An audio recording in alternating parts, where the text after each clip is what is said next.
Good evening, everybody. Happy Wednesday. It is Wednesday, April the 24th. Welcome to Secretary of Shade. My name is DDM. If you don't know already, make sure you follow the channel, hit the button at the top to subscribe. Make sure you ring that bell, niece. We're here every Wednesday, 7 p.m. Eastern Standard Time to discuss everything politics, world events, pop culture. If you're not following me online, make sure you do that at Dapper Dan Midas everywhere. Now, since last week, it seems like all hell breaks loose like every week. Like every week it's a different type of hell. Okay. It's a different type of situation. Like there's never a week. I always tell folks I never not have material to do this show because there's always something. So, starting off our show, this is breaking recent events. So, there have been Free Gaza, pro Palestinian protests breaking out at college campuses across the country. So we have a lot of college students saying, "Hey, free Gaza. Hey, we don't like um, the U.S. supporting Israel, backing Israel, this, that, and the third." And it's getting to a fever pitch. So, honey, at the University of Columbia University. I'm sorry, I'm saying the University of Columbia, bitch. We in the United States. At Columbia University, and this is just one university. We have several that I'm going to go through. There is basically protests coming on where they have taken over the lawn, like they've pitched tents and they're occupying the public spaces of the university. And when I say they, students. Now, caveat to that, there is word that it's not just students, it's also formal pro-Palestinian groups that are helping the students organize and are in the field with them and all of that. According to reports, according to media outlets, students, the protests are nonviolent. They've been nonviolent so far, but they've been very tense. People shouting, people crying. You know, the typical par for the course when there's a international catastrophe or catastrophes going on and people feel a way about it. I mean, this is what we as humans do. So, at Columbia University,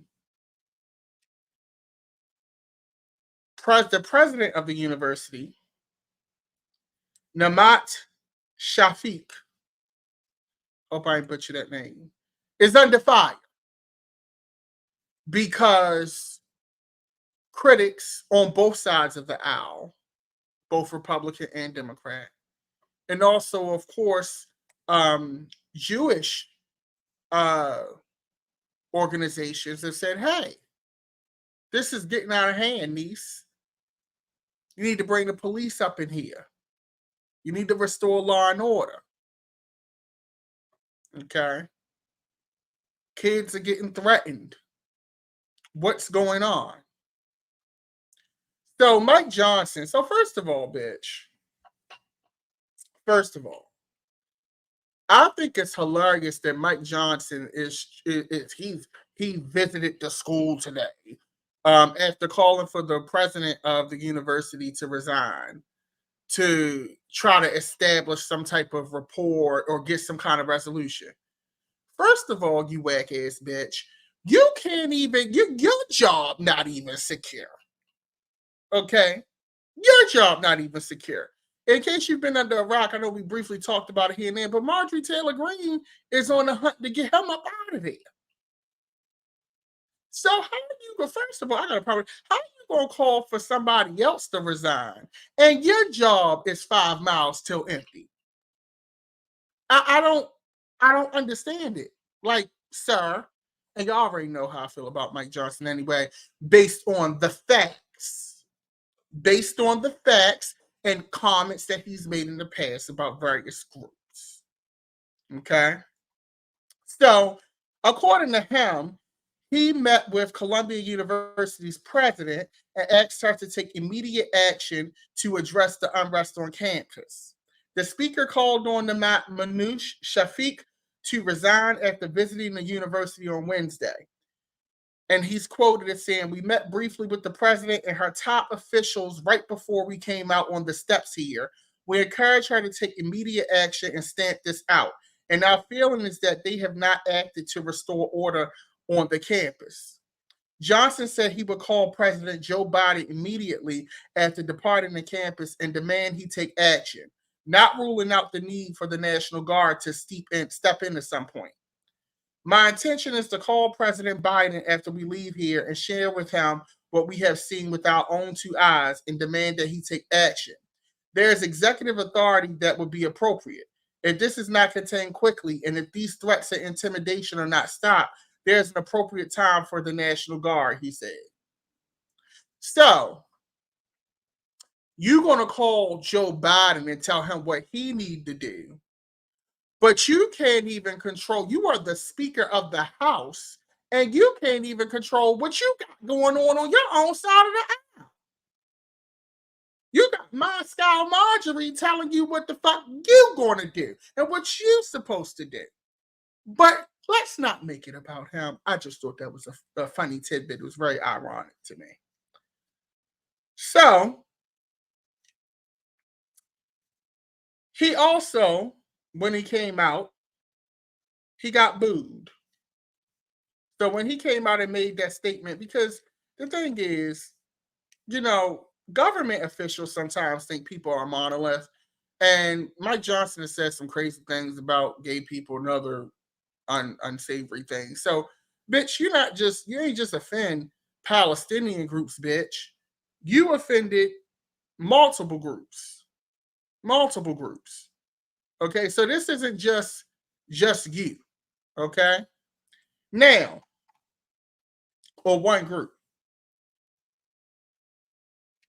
We have other protests going on in other cities.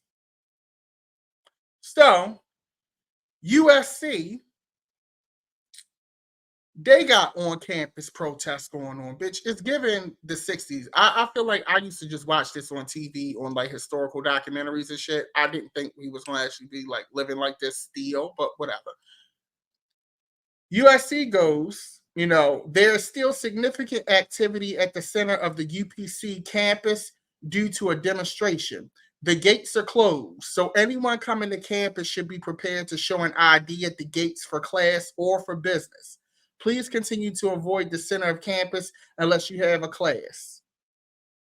So USC is saying, bitch, if your ass don't go here, if you ain't got an ID, not happening. Then we got Texas. Texas always in something. It wouldn't be a party without the great state of Texas. Okay? So, Texas Governor Greg Abbott said that the arrest of pro-Palestinian protesters at the University of Texas at Austin would continue until the crowd disperses. So, Texas ain't playing with nobody, bitch. They locking people the fuck up. Your ass is getting locked up. These protesters belong in jail. Anti-Semitism will not be tolerated in Texas, period. But a little splash of racism and anti-feminism and not controlling your own body is. State troopers in riot gear, including some on horseback, were seen breaking up a group of protesters at demonstrations at the university on Wednesday. The Palestine Solidarity Committee in Austin organized the walkout and occupation on the school's South Lawn. Amelia Kimball, an associate managing editor at the Daily Texan, told CNN, there was a physical clash between students and police at University of Texas Austin on Wednesday. Numerous arrests have been made. Numerous students have been put in squad cars. Abbott, the governor of Texas, called for the expulsion of any student protesting in Texas. Students joining in hate-filled anti-Semitic protests at any public college or university in Texas should be expelled, he wrote. However, Democratic Rep Greg Caesar, whose district covers part of Austin, was critical of the police's response to protesters in a post on social media. Freedom of speech and peaceful assembly are basic constitutional rights. Student protesters, whether you agree with them or not, have a right to safety and fairness. Responding to peaceful demonstrations with weapons and riot gear escalates tension and makes everyone less safe. Now, I'm gonna give you my 2 cents on this. I'm gonna give you my 2 cents. But before I do, Jewish community threat watchers urge universities to restore common order. So this is coming from the Jewish organizations. The Secure Community Network, a consortium of Jewish community security officials across the nation, bitch. So it's given nationwide. Said Wednesday it is closely monitoring protest developments on college campuses and is urging administrators to restore calm and order, noting at least 20 significant protests are reportedly underway, bitch. It's going down. SCN is closely monitoring safety and security conditions for potential escalation and impact to Jewish students and faculty and staff, the organization said in a statement, adding threat watchers tracked a record 516 threat incident and suspicious activity reports on campuses in 2023.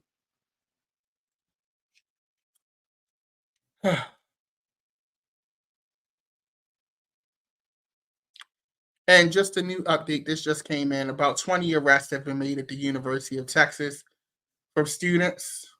The Council on American Islamic Relations chapter in Austin, of course, is condemning the unnecessary and excessive force by officers.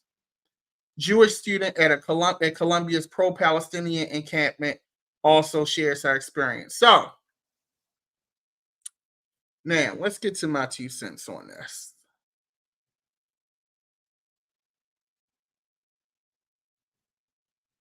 I think that peaceful protest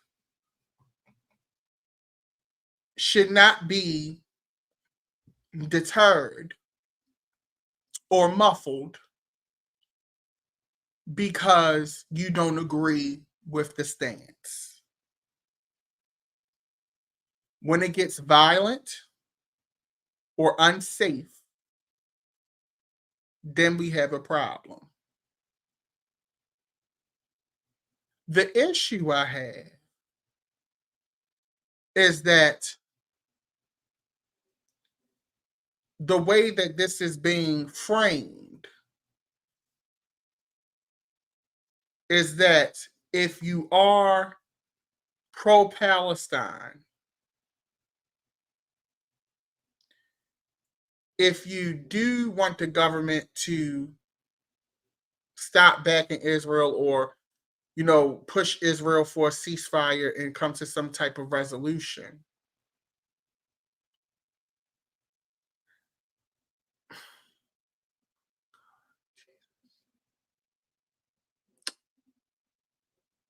it's being framed or it can be perceived. I'm tap dancing right now, y'all. And I don't like that. But it is what it is. It can be perceived as you being anti-Semitic. And that's not necessarily true. Like, that's not always true. What happened with the attack from Hamas on Israel was horrible. And when that happened, we all went in. But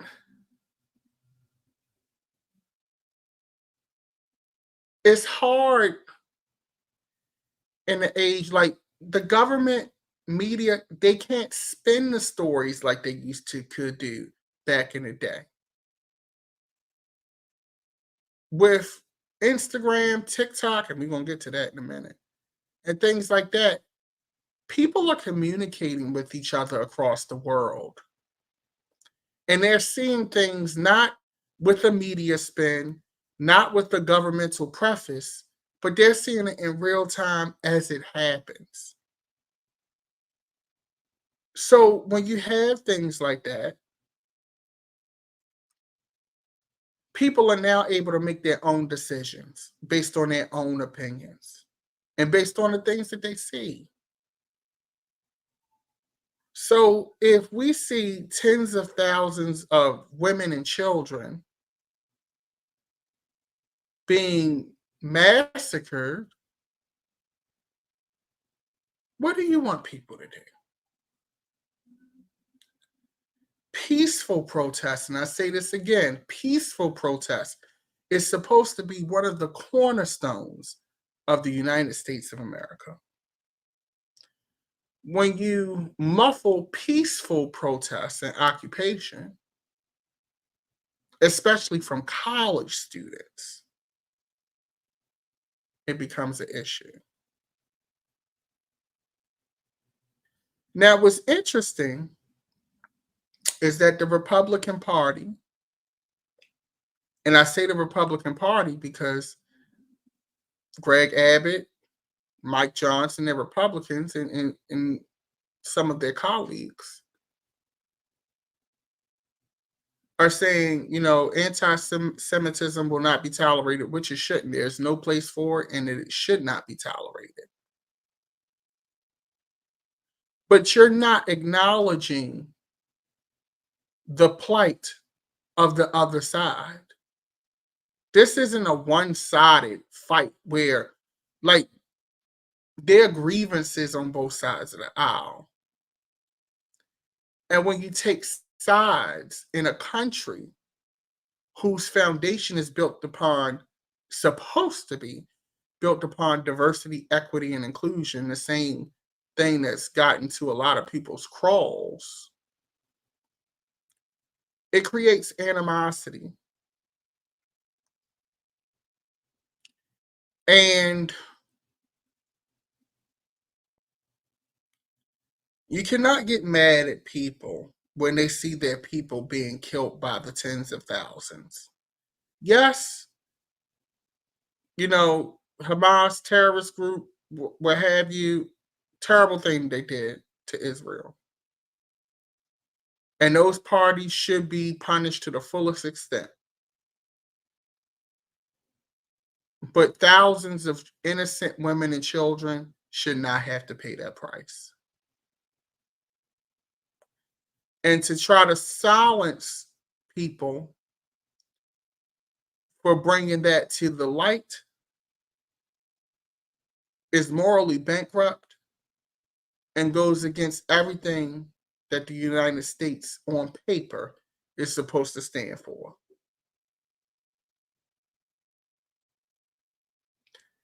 And I don't know how to say it any better or any more diplomatic.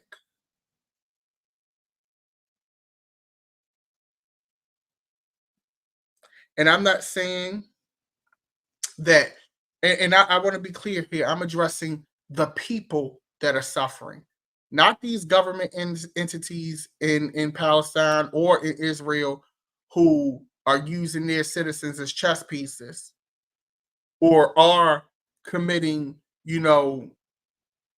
heinous acts. I'm not speaking to them.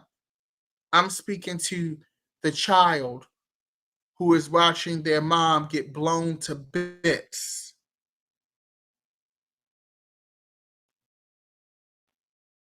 And then with the seconds becomes covered in dust and shrapnel. In some cases buried, not knowing if they're going to make it out. Okay?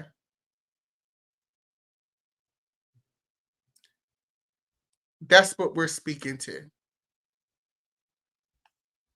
Okay. And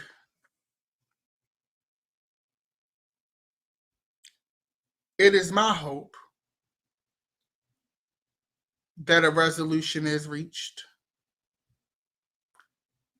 and that we can come out of this on the other side. Will that be the case? That remains to be seen. Now, interestingly enough, I opened up the email because I want to piggyback off of this. I opened up my email to you guys, secretaryofshade@gmail.com, for questions. And lo and behold, I got some questions. Now, I'm going to read one of the questions. Okay. All right. And this comes from retired private first class Stitch Gilliard. Hi. Thank you for serving our country. And thank you for taking the time to send in this question. Private Gilliard, I did go ahead and start One Piece, and I'm in love so far. So I'll keep you updated on that. Private Gilliard sent me several questions, but I'll just pick one. Well, two. He asked me, how do I maintain my self-care, because it's important. And that's why sometimes I take breaks from the show. I go and travel and things like that. So that's how I do it. And I watch a lot of news. I digest a lot of news, but I don't actually watch it. I read it sometimes. So I don't just sit and watch it. I actually go and read different news outlets because I can it manipulates my psyche in a way where I don't feel as overwhelmed or stressed. But one question Private Gilliard asked was, what are your thoughts on the ICJ case that South Africa brought against Israel? Now, to piggyback off of, and thank you for that question, Private Gilliard. The International Court of Justice is going to hear from 52, or they have heard from 52 countries on the legality of Israel's occupation of Palestinian territories. So this whole Israel-Gaza, Israel-Palestine thing has even more implications. Okay? Now, South Africa told the International Court of Justice in The Hague that Israel is responsible for apartheid against the Palestinians, and its occupation is inherently and fundamentally illegal. South African representatives opened the second day of hearings, this was back in February, and spoke on a request by the United Nations General Assembly for a non-binding advisory opinion on the legality of Israel's policies and the occupied Palestinian territories. We as South Africans sense, see, hear, and feel to our core the inhumane discriminatory policies and practices of the Israeli regime as an even more extreme form of the apartheid that was institutionalized against Black people in my country, said Vusumuzi Madonsela, South Africa's ambassador to the Netherlands, where the ICJ is based. It is clear that Israel's illegal occupation is also being administered in breach of the crime of apartheid. It is indistinguishable from settler colonialism. Israel's apartheid must end. He added that South Africa had a special obligation to call out apartheid wherever it occurs and ensure it is brought to an immediate end. South Africa, which has a long history of support for the Palestinians and has compared their struggle with its history under the apartheid system, has launched a separate case at the ICJ accusing Israel of genocide and its bombardment of Gaza. More than 50 countries are to present arguments to the ICJ on the legal implication of Israel's occupation. Some of the countries: Algeria, Saudi Arabia, of course, the Netherlands, Bangladesh, Belgium, Belize, Bolivia, Brazil, and Chile. Bitch, this is busy. This is busy. And as an American, I'm like, bitch, are we on the wrong side of history?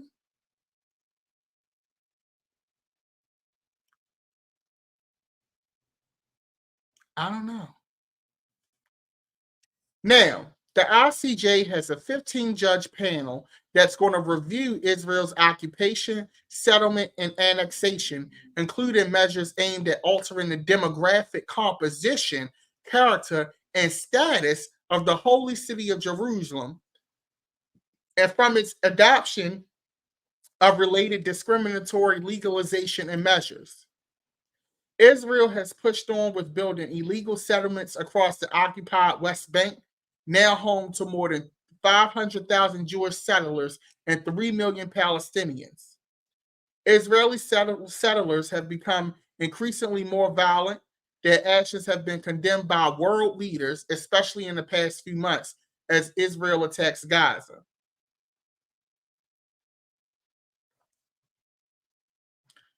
Bitch, y'all got 52 countries reading y'all for filth, bitch.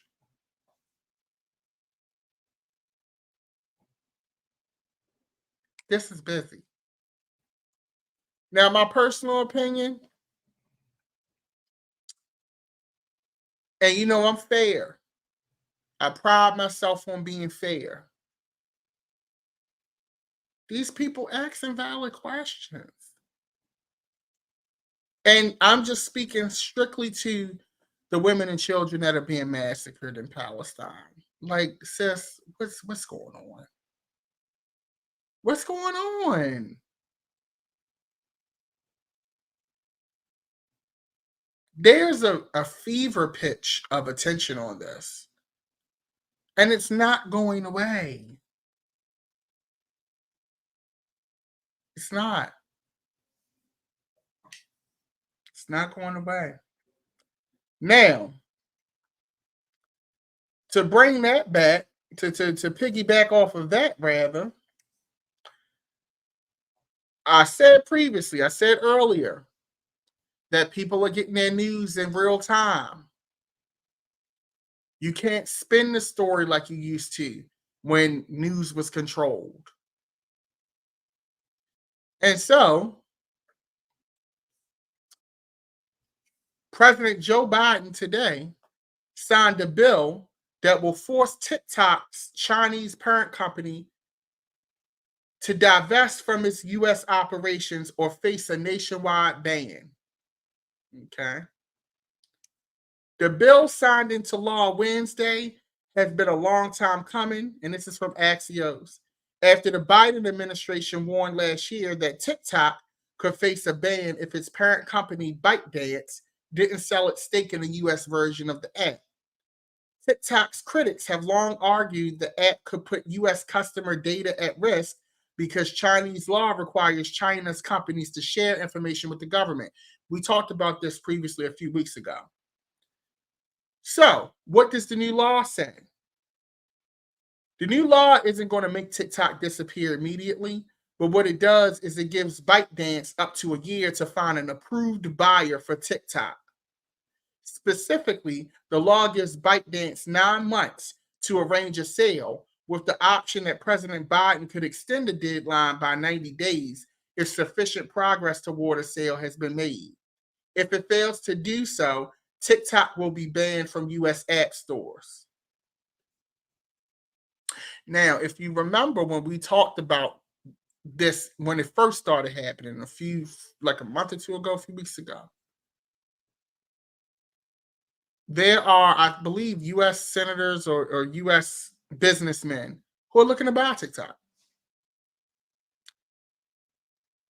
I'm not choosing sides, but this is the most gangster strong arm shit ever. So basically, from reading what this law says and then doing prior research about them wanting a buyer, basically the US is forcing TikTok to sell to the US so that then the US government can control TikTok. They just don't. It's not about, be clear. Be clear. It's not about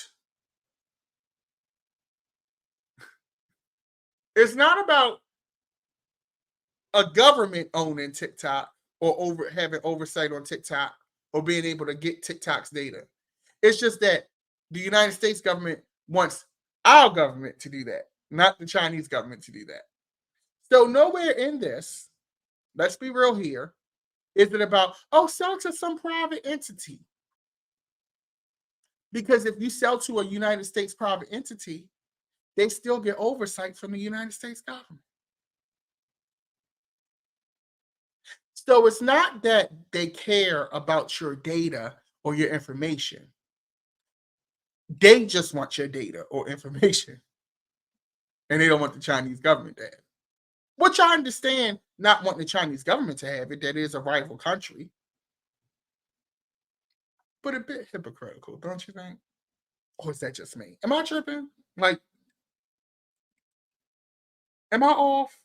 Is something wrong with me? Am I missing it? So I think that's interesting. Last but not least, little update on that Arizona abortion bill. Okay.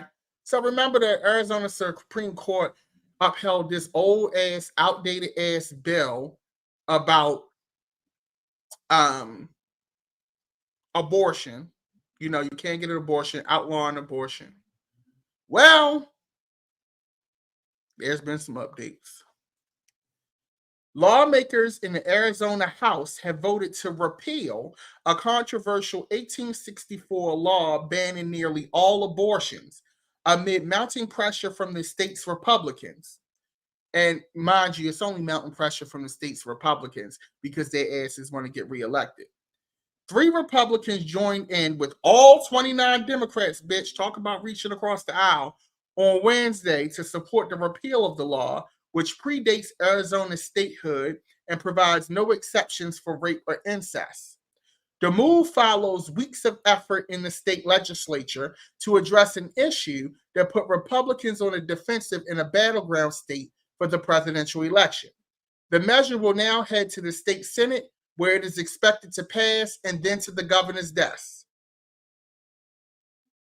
They said Supreme Court what? Supreme Court who? What had happened? So it looks like in a quest for re-election, because it's always going to come down to politics and playing a political game. That's the only reason Mike Johnson, Speaker of the House, showed up at Columbia University today. They're going to try to get this, because the thing is that total abortion ban shit,